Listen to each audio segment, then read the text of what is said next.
Hello students, dictation 5 second बाद शुरू होगा।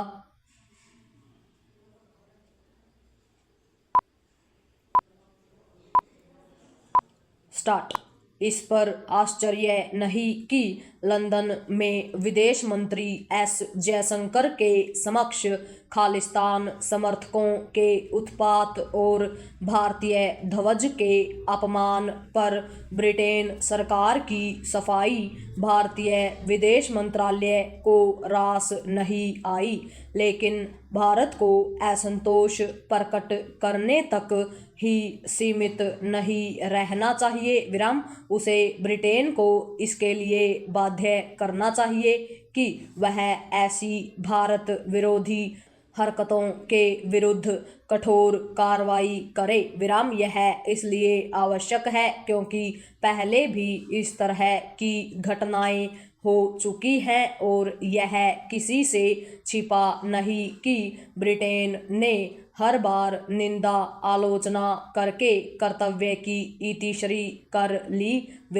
यह मानने के अच्छे भले कारण है कि ब्रिटिश सरकार राजनीतिक कारणों से अपने यहाँ सक्रिय खालिस्तान समर्थकों की भारत विरोधी गतिविधियों से मुंह मोड़े हुए है।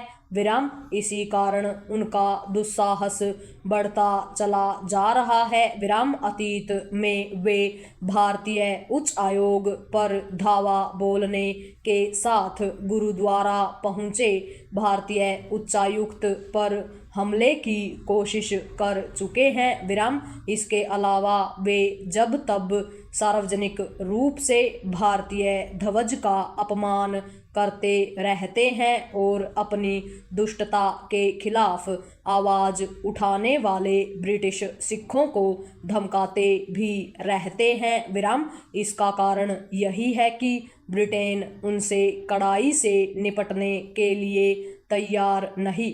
भारत ने यह सही कहा कि खालिस्तान समर्थक तत्वों को यह पता है कि ब्रिटिश सरकार उनके खिलाफ कुछ नहीं करेगी। पैरा। यदि ब्रिटेन खालिस्तान समर्थक तत्वों को मुक्त समर्थन देते रहता है तो भारत को मुक्त व्यापार समझौता संबंधी वार्ताओं को स्थगित करने की हद तक जाने से संकोच नहीं करना चाहिए।